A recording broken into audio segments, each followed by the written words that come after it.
नमस्कार, BS TV में आपका स्वागत है। मैं हूं आपके साथ चिराई जोशी।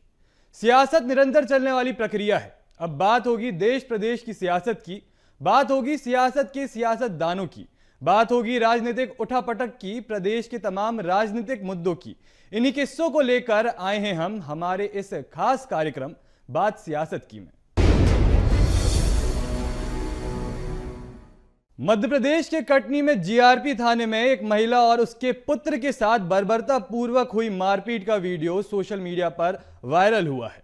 मध्य प्रदेश की राजनीति भी इस बात से गर्मा गई है। मध्य प्रदेश कांग्रेस के कई नेताओं ने सोशल मीडिया के माध्यम से मध्य प्रदेश सरकार पर सवाल खड़े किए हैं। यहां तक कि मध्य प्रदेश को दलितों पर अत्याचार का बड़ा केंद्र तक बता दिया है। हालांकि घटना को लेकर सरकार भी हरकत में आ गई है। क्या है ये मामला, क्यों हो रही है सियासत, इसी पर देखिए हमारी एक खास रिपोर्ट। दलित दादी पोते की थाने में पिटाई, पानी मांगा तो मुंह पर मारी लात, हरकत में आई मध्य प्रदेश सरकार, लेडी टीआई अरुणा वाहने सस्पेंड, जीआरपी थाने में बर्बरता पर भड़की कांग्रेस। जरा पहले ये वीडियो देखिए, कैसे एक लेडी टीआई अरुणा वाह ने एक दलित महिला और उसके नाबालिग पोते की बेरहमी से पिटाई कर दी। दलित महिला पर 1, 2, 3 वार, फिर पोते पर 1, 2, 3, 4, 5 वार लठ से धुनाई। कई बार बाल पकड़कर घसीटा, फिर लातों से वार। बेरहम एसआई अरुणा वाह ने यही नहीं रुकी, फिर से दे दनादन लठमार धुनाई जारी। फिर कुछ पुलिस वाले आते हैं, नाबालिग पोते पर 3rd डिग्री का इस्तेमाल होता है। 1, 2, 3, 4, 5, 6, 7, 8, 9 वार लठ से पुलिस का दे दनादन। पूरे मामले को लेकर मध्य प्रदेश कांग्रेस कमेटी के अध्यक्ष जीतू पटवारी, पूर्व मुख्यमंत्री कमलनाथ सहित कई कांग्रेसी नेताओं सोशल मीडिया के माध्यम से प्रदेश सरकार पर सवाल खड़े किए। कमलनाथ ने एक्स पर वीडियो शेयर किया है। हालांकि वीडियो अक्टूबर 2023 का बताया जा रहा है। पूरे मामले को लेकर मध्य प्रदेश सरकार ने जांच के आदेश देते हुए डीआईजी स्तर के अधिकारी को रिपोर्ट सौंपने को कहा है। जीतू पटवारी ने मध्य प्रदेश सरकार पर निशाना साधते हुए कहा, कटनी की घटना बताती है कि भारतीय जनता पार्टी दलित विरोधी है। मध्य प्रदेश दलित अपराध की राजधानी है। उन्होंने कहा कि छतरपुर में पुलिस पर पत्थरबाजी हुई तो बड़ा मकान ढहा दिया। सब जेल में हैं तो क्या टीआई के खिलाफ एफआईआर होगी? उसका मकान ढहाया जाएगा? मैंने बताया टीआई को सस्पेंड करो। अभी पत्थरबाजी की घटना को लेके पुलिस पर हुई थी तो छतरपुर में घर तोड़ दिया, ढहा दिया। तो अब पुलिस ने अत्याचार किया, क्या टीआई का घर तोड़ा जाएगा? उस पर एफआईआर होगी? जरूरी सवाल है। सरकार में मंत्री विश्वास सारंग ने कटनी घटना पर कहा कि सरकार के मंत्री उच्च स्तरीय जांच के आदेश दे दिए हैं, जांच की रिपोर्ट आने दीजिए। मुझे ऐसा लगता है कांग्रेस को हर मुद्दे पर राजनीति नहीं करनी चाहिए। जो घटना है उसकी जांच हो रही है और ये सुनिश्चित है जो दोषी है उस पर उच्च स्तरीय जांच के आदेश दे दिए गए। जांच की रिपोर्ट आने दीजिए। अपनी खुद की कुर्सी बचाने के लिए राजनीति करना ये उचित नहीं है। निवेदन है, घटना में राजनीतिक रंग ना दें, यह उचित नहीं है। जो घटना हुई है प्रदेश सरकार ने मुस्तैदी के साथ संज्ञान मिलते ही उच्च स्तरीय जांच के आदेश दिए। मामले पर जांच के बाद ही कुछ ही कहना उचित होगा। मुझे ऐसा लगता है कि कांग्रेस को हर मुद्दे पर राजनीति नहीं करनी चाहिए। जो घटना है उसकी जांच हो रही है और कि जो दोषी होगा उस पर सख्त कार्रवाई होगी। मध्य प्रदेश में इस तरह की घटना किसी के लिए भी अनुमति लायक नहीं है, के लिए उच्च स्तरीय जांच के आदेश दे दिए गए। रेल एसपी शिमाला प्रसाद ने खुद कटनी पहुंचकर मामले की समीक्षा की। टीआई समेत 6 को निलंबित किया गया है। सरकार ने मध्य प्रदेश के अधिकांश पुलिस थानों में मॉनिटरिंग करने के लिए सीसीटीवी कैमरे लगा रखे हैं। जीआरपी थानों में भी सीसीटीवी कैमरे लगे हुए हैं। इसी वजह से पूरा घटनाक्रम कैमरे के फुटेज के माध्यम से वायरल हो गया। पूरे मामले को लेकर मध्य प्रदेश में राजनीति गरमा गई है। पूरे मामले की जांच एडिशनल स्तर एसपी के अधिकारी को सौंप दी गई है। दूसरी तरफ जीआरपी पुलिस का कहना है कि महिला पुलिस अधिकारी को लाइन हाजिर दिया गया है। उधर सरकार ने भी डीआईजी स्तर के अधिकारी से रिपोर्ट मांगी है। इसमें कल ट्विटर के माध्यम से एक वीडियो सामने आया है जो पिछले साल अक्टूबर महीने का है और इस वीडियो के सामने आते ही जो तथ्य सामने आए हैं वो भी हम पुलिस विभाग के लिए भी रिवीलिंग है और इसी विषय में डीएसपी कुल्हाड़ा जो हैं, जो भोपाल रेल में डीएसपी पदस्थ हैं, उनको जांच के लिए बुलाया गया है और आज उसी घटना के जांच के लिए मैं स्वयं कटनी भी आई हुई हूँ और डीआईजी मैडम भी आए। वहीं सीएम डॉक्टर मोहन ने एक्स पर लिखा कि थाना जीआरपी कटनी के अधिकारी कर्मचारियों द्वारा मारपीट को एक पुराना वीडियो सोशल मीडिया पर वायरल हो रहा है। मेरे संज्ञान में आने पर तुरंत डीआईजी रेल को जांच हेतु मौके पर भेजने का निर्देश दिया गया था। प्रारंभिक जांच अनुसार तत्कालीन थाना प्रभारी जीआरपी कटनी सहित एक प्रबंधन आरक्षक और 4 आरक्षक को तत्काल प्रभाव से निलंबित करने के आदेश दिए हैं। अक्टूबर 2023 में तत्कालीन थाना प्रभारी एक महिला और उसके पुत्र को थाने के अंदर लाकर दरवाजा बंद कर देती है। इसके बाद पहले महिला की पिटाई की जाती है। महिला को अपराधी दीपक वंशवार की मां बताया जा रहा है, जबकि महिला के साथ एक लड़का भी दिखाई दे रहा है। वह भी दीपक का रिश्तेदार है। उसके साथ भी बर्बरता पूर्वक मारपीट की जाती है। मध्य प्रदेश के कटनी जिले में दलित महिला से मारपीट मामले में सियासत गर्मा गई है। कांग्रेस ने सरकार को घेरा है, वहीं भाजपा ने इस पर जवाबी हमला बोला है।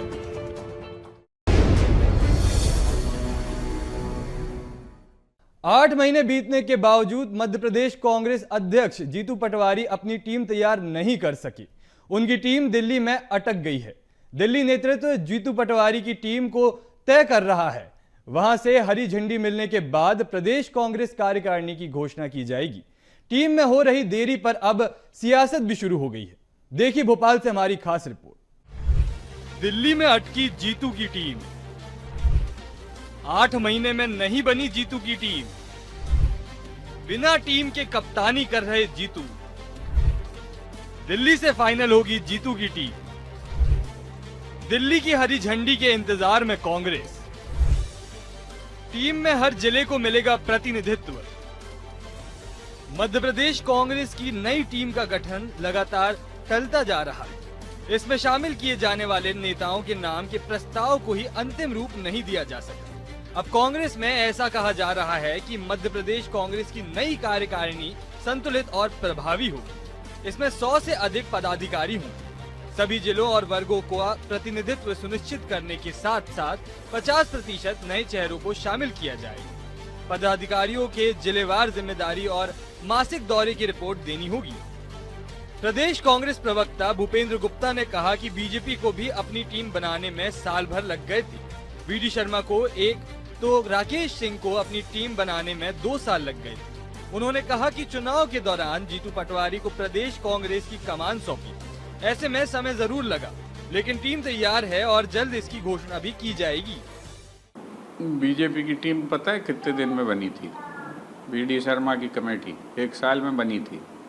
तो उनसे पलट के पूछने की हिम्मत करो कि तुम्हारी क्यों नहीं बन पाई थी? कांग्रेस पार्टी जो है सीधे चुनाव में के दौरान उनका घोषणा हुई। हमारी पूरी कमेटी तैयार है, कभी भी घोषणा हो जाएगी उसकी। बीजेपी तो सत्ता में थी, हम तो संकट में लड़ाई लड़ रहे हैं। ये तो बीजेपी क्या कर रही थी? उनसे पूछो जरा, उनकी कमेटी कितने दिन में बनी थी, बताएं वो खुद ही। मिस कॉल से तो मेंबर बनाने पड़ रहे हैं। मेंबर बनाने तक की तो हिम्मत नहीं कि घर जाके मेंबर बना लो। और हमसे कांग्रेस से सवाल करेंगे कि साहब वो आपके 7 महीने हो गए, साल भर हो गया था, पर भैया 2 साल तक जो है राकेश सिंह जब थे वो नहीं बना पाए थे अपनी कमेटी। पूछो ये सवाल उनसे। केंद्र संगठन को भेजे गए थे 80 नाम। कई नामों पर नहीं बन सकी सहमति। सीनियर नेताओं की नाराजगी आ रही सामने। छोटी टीम बनाए जाने पर एक मत नहीं। बड़ी टीम पर मध्य प्रदेश कांग्रेस असहमत।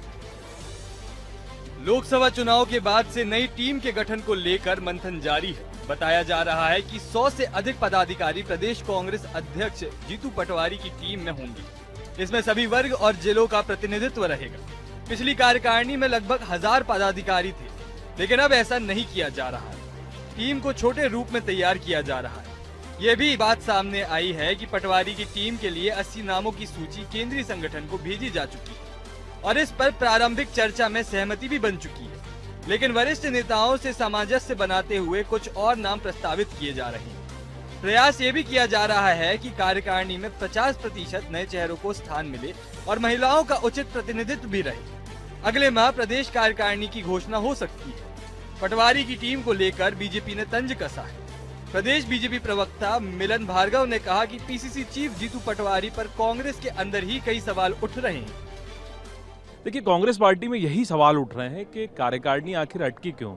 8 महीने हो गए, जीतू पटवारी जी की कवायद पूरी नहीं हो पा रही। लेकिन एक तरफ ये बात भी की जा रही कि जीतू पटवारी जी की भी रवानगी हो सकती है। तो इस कश्मकश में कार्यकारिणी, चूंकि वहाँ पदों की बोलियां लगती हैं, कांग्रेस कार्यकर्ताओं खुद आरोप रहा, जो जितनी बड़ी बोली लगाएगा वो पद पाएगा। अब कांग्रेस पार्टी में एक जो धड़ा है वो नाराज चल रहा है कि जीतू पटवारी जी अपनी मनमानी करते हुए कार्यकर्ताओं को बेइज्जत भी कर रहे हैं। महिला कार्यकर्ता पदाधिकारियों को जूते चप्पे मारने जैसी हरकत भी करवा रहे हैं। तो ये बताता है कांग्रेस पार्टी में जो नूरा कुश्ती और कुर्ता फाड़ कुर्सी मार था, अब वो एक दूसरे को मारने पर उतारू हो गए। तो ये कार्यकारिणी आने से रही। इतना ही नहीं, कांग्रेस में जीतू पटवारी की रवानगी की बात भी की जा रही है। उन्होंने कहा कि कांग्रेस में पदों की बोलियां लग रही हैं। पटवारी से कांग्रेस का एक तबका नाराज है। ऐसे में कांग्रेस की कार्यकारिणी नहीं आने वाली। मध्य प्रदेश कांग्रेस के हाल किसी से छुपे नहीं है। जीतू पटवारी चाहते हैं कि उनकी टीम आने वाले चुनावों के लिहाज से तैयार हो। हाईकमान का दखल भी इसी तरह से ज्यादा है। ऐसे में कांग्रेस को मजबूती देने वाली टीम को तैयार करने में समय लग रहा है। साथ ही कई नामों पर अभी भी पेंच फंसा है, जिस पर फाइनल मुहर दिल्ली नेतृत्व लगाएगा। मध्य प्रदेश में कांग्रेस अपनी जमीनी पकड़ को मजबूत करने की कोशिश कर रही है। इसके लिए उसने अपने संगठन को एक्टिव कर दिया है।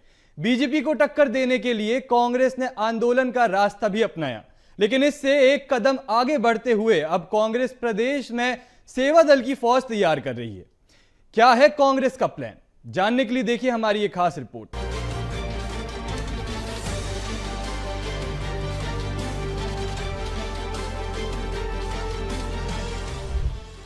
एक्टिव मोड में सेवा दल, बीजेपी को टक्कर देने की तैयार हो रही सेवा दल की फौज।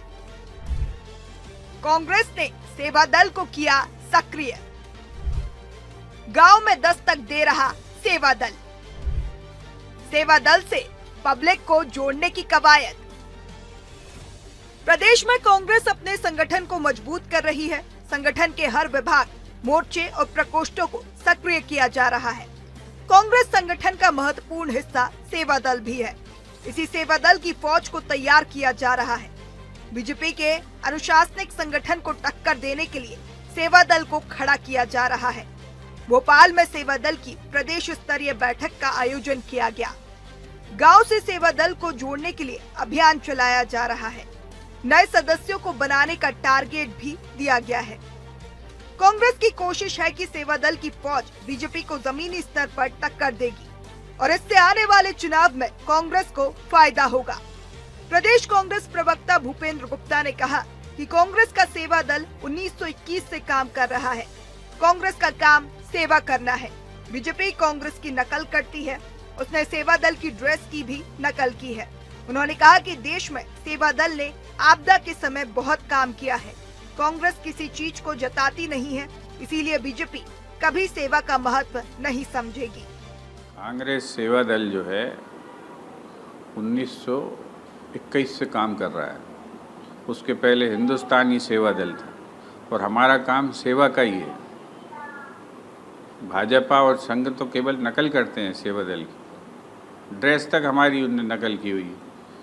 ये हमारा जो है सेवा दल की ड्रेस थी पहले, हाफ पैंट, सफ़ेद शर्ट, सफ़ेद टोपी। केवल उन्होंने टोपी चेंज की, काली रख ली सफ़ेद की जगह। तो ऐसे थोड़ी है, कांग्रेस लगातार काम कर रही है। सेवा दल का काम है सेवा करना। हिंदुस्तान में जितनी पीड़ा के बीच में सेवा दल ने काम किया, किसी दल ने नहीं किया। चाहे तूफान आया हो, चाहे जो है बाढ़ आई हो, चाहे जो है भूस्खलन हुआ हो। लातूर में सेवा दल का काम देखते, जब लातूर में भूकंप आया था, ये कांग्रेस काम करती है। वो कांग्रेस जो है जताने नहीं जाती, उसके ऐसा बैनर नहीं टांगती कि हमने तुम्हारी मदद की थी। ये कहा जाता है कि बीजेपी के लिए आरएसएस काम करती है, तो वहीं आरएसएस की तरह कांग्रेस का सेवा दल संगठन है। कांग्रेस आरएसएस की तरह सेवा दल को मजबूत करना चाहती है। ये सब आने वाले चुनावों की तैयारी है। कांग्रेस सेवा दल में फिर से जान फूंकने की कोशिश कर रही है। हालांकि कांग्रेस की सेवा दल को लेकर बीजेपी ने तंज कसा है। प्रदेश बीजेपी प्रवक्ता मिलन भार्गव ने कहा कि कांग्रेस हमेशा से बीजेपी की नकल करती है, लेकिन उसे नहीं पता कि नकल के लिए अक्ल चाहिए होती है। कांग्रेस ने सेवा दल तो बना लिया, लेकिन इनके पास सेवा का भाव नहीं है। कोरोना के समय सेवा दल के लोग गायब थे। उन्होंने कहा कि मेवा खाना कांग्रेस नेताओं की आदत है। सत्ता पर कब्जा करने के लिए कांग्रेस किसी भी हद तक जा सकती है। देखिए, नकल के लिए भी अक्ल चाहिए होती है। अब वो अक्ल तो है नहीं। सेवा दल बना दिया, लेकिन सेवा का भाव कहाँ से लाओगे? कोरोना जैसी विभीषिका आप देखिए, आपात स्थितियां देखिए, जब मौसमी प्राकृतिक मार भी होती है, तो सेवा दल का कार्यकर्ता कहीं जनता के बीच दिखता है? देखिए, मेवा खाने वाले लोग हैं। सेवा का कोई शब्द इनके राजनीतिक डिक्शनरी में नहीं है। इसलिए सत्ता को पाकर सिर्फ झोलियां भरना, तिजोरियां भरना, ये इनका मंतव्य रहा। आज जब नकल कर रहे हैं तो अक्ल तो बताइए भाई। आपकी मंशा तो स्पष्ट है। आपके सलमान खुर्शीद, मणिशंकर अय्यर, सज्जन वर्मा जैसे नेता जो भारत को बांग्लादेश बनाना चाहते हैं, क्या इस विचार से लोगों को जोड़ेंगे? क्या जिहादियों पत्थरबाजों को खोज रही है कांग्रेस पार्टी? क्योंकि इनका मंतव्य स्पष्ट है। सत्ता मिली नहीं, अब सत्ता पे कब्जे करना है, तो सदस्यता अभियान पत्थरबाजों का होगा या जिहादियों को स्पष्ट करना है? विधानसभा और लोकसभा चुनाव में करारी हार के बाद कांग्रेस के पास एक लंबा समय है आगामी चुनावों की तैयारी के लिए। ऐसे में कांग्रेस इस समय को हाथ से निकलने नहीं देना चाहती है। कांग्रेस अपने संगठन को मजबूती देने में जुटी है। सेवा दल भी इसी मजबूती का हिस्सा है। सेवा दल पहले से सक्रिय है, लेकिन अब पार्टी में इसे नई भूमिका के साथ लाया जा रहा है। कांग्रेस के पास खोने के लिए कुछ भी नहीं है, लेकिन पाने के लिए उसके पास पूरा मध्य प्रदेश पड़ा है। मनोज राठौर, BSTV, भोपाल। मध्य प्रदेश में खेलों के इंफ्रास्ट्रक्चर को अब पब्लिक प्राइवेट पार्टनरशिप मोड पर डेवलप किया जाएगा। सरकार ने इसकी पूरी तैयारी भी कर ली है। सरकार का मानना है कि इससे पंचायत स्तर पर खेल गतिविधियों को बढ़ावा मिलेगा और खेल प्रतिभाएं निकलकर सामने आएंगी। कांग्रेस ने जरूर इस पहल को लेकर सरकार पर तंज कसा है। देखिए भोपाल से हमारी खास रिपोर्ट। स्पोर्ट्स में PPP मोड की एंट्री, खेलों को बढ़ावा देने की कवायद, खेल से जुड़े इंफ्रास्ट्रक्चर होंगे तैयार, पंचायत स्तर पर गतिविधियां होंगी संचालित, स्पोर्ट्स को गति मिलने का किया दावा। मध्य प्रदेश का खेल विभाग खेलों को बढ़ावा देने की दिशा में तेजी से काम कर रहा है। इसके लिए उसने अपनी आगामी योजनाओं पर काम करना शुरू कर दिया है। विभाग चाहता है कि आने वाली तमाम प्रतियोगिताओं में मध्य प्रदेश का नाम हो। इसके लिए खेलो और आगे बढ़ो जैसी योजनाएं आने वाले समय में संचालित की जाएंगी। खिलाड़ियों को हर सुविधा उपलब्ध कराने की बात भी की जा रही है। पंचायत स्तर पर स्टेडियम और खेल गतिविधियों को बढ़ावा भी दिया जा रहा है। प्राइवेट सेक्टर के जरिए सरकार खेलों की संरचना को मजबूत करने की कोशिश कर रही है। खिलाड़ियों को आधुनिक संसाधन उपलब्ध कराने के प्रयास भी किए जा रहे हैं। प्रदेश में आगामी प्लानिंग को लेकर खेल मंत्री विश्वास सारंग ने कहा कि मध्य प्रदेश में खेलों को बढ़ावा देने में कोई कमी नहीं छोड़ी जाएगी। इसके लिए पंचायत स्तर पर खेलों से जुड़ी गतिविधियों को संचालित करने के लिए PPP मोड पर काम किया जा रहा है। इससे खेलों से जुड़े इंफ्रास्ट्रक्चर डेवलप होंगे। उन्होंने कहा कि सरकार की कोशिश है कि आने वाले समय में होने वाले ओलंपिक में 3 खेलों की मेजबानी मध्य प्रदेश को मिले। इसको लेकर केंद्र खेल मंत्री से मांग की गई है। साथ ही खिलाड़ियों से जुड़े ट्रिब्यूनल को बनाने की भी मांग की गई है। मैंने विगत दिनों खेल मंत्री से मुलाकात की थी देश के, और मैंने उनको निवेदन किया था कि खेल संघों का जो विवाद है उसके निराकरण के लिए देश में एक खेल ट्रिब्यूनल की स्थापना होनी चाहिए। उसके साथ ही मैंने माननीय मंत्री जी को ये निवेदन किया है कि आगे आने वाले समय में जब भी ओलंपिक की यदि मेजबानी हिंदुस्तान करता है तो हम मध्य प्रदेश सरकार कम से कम 3 खेलों को आयोजित करने के लिए तैयार है, और उसके लिए जो भी इंफ्रास्ट्रक्चर हमें लगेगा हम उसको डेवलप कर सकते हैं। सरकार की मंशा पर अब विपक्ष सवाल खड़े कर रहा है। विपक्ष का आरोप है कि लंबे समय से प्रदेश में बीजेपी की सरकार है। बीजेपी सरकार में आने से पहले जनता से बड़े बड़े वादे करती है, लेकिन सरकार बनने के बाद वो अपने वादों को भूल जाती है। खेलों को लेकर भी विपक्ष का यही आरोप है। पहले भी सरकार ने खेलों को बढ़ावा देने के लिए पंचायत स्तर पर तमाम वादे किए थे। ये वादे आज तक सरकार पूरे नहीं कर पाई है। ऐसे में विपक्ष का कहना है कि सरकार खिलाड़ियों को सिर्फ सपने दिखाने का काम करती है। प्रदेश कांग्रेस प्रवक्ता फिरोज सिद्दीकी ने कहा कि बजट में पीपीपी मोड का प्रावधान नहीं है। 20 साल में खेलों को लेकर पंचायत स्तर पर सरकार ने कुछ नहीं किया है। बीजेपी सरकार योजनाओं को शुरू कर उन्हें बंद करने का काम करती है। इनके पास खेलों को लेकर कोई रोड मैप नहीं है। अभी रिसेंटली बजट हुआ है, 2 महीने हुए हैं। बजट में इसका प्रावधान कहाँ देखने को मिला कि ऐसी कोई योजना सरकार ला रही है। और सरकार इस बात का जवाब दे कि 20 साल से वो भारतीय जनता पार्टी सत्ता में है और 20 साल में उन्होंने कहा था कि हम हर ग्राम पंचायत में एक खेल मैदान बनाएंगे और क्रीड़ा को, ग्रामीण क्रीड़ा को बढ़ावा देंगे। उसका क्या हुआ? रोज नित्य नई घोषणा करना, एक योजना की घोषणा करते हैं और 2 योजनाएं बंद करते हैं। ये भारतीय जनता पार्टी का काम है। भारतीय जनता पार्टी या सरकार पूरा रोड मैप रखेगी, वो कहाँ से फंड आएगा, कैसे कौन कौन कंपनियां आएंगी, उसका क्या तरीका होगा, ये सब चीजें सामने आए। खेलों को लेकर मध्य प्रदेश सरकार लगातार नए नवाचार कर रही है। ये सब खिलाड़ियों को आगे बढ़ाने के लिए किया जा रहा है। पीपीपी मोड के पीछे भी सरकार की यही मंशा है, लेकिन इन सब बातों से भी इनकार नहीं किया जा सकता है कि सरकार पहले भी पंचायत स्तर पर खेलों को बढ़ावा देने की बात कह चुकी है। ऐसे में फिर गांव के टैलेंट को अंतर्राष्ट्रीय स्तर पर ले जाने की कवायद कितनी सफल होगी या फिर ये दावे हर बार की तरह खोखले साबित होंगे, देखने वाली बात होगी। मनोज राठौर, BSTV, भोपाल। इसी के साथ बात सियासत की में इतना ही। बने रहिए BSTV के साथ। नमस्कार।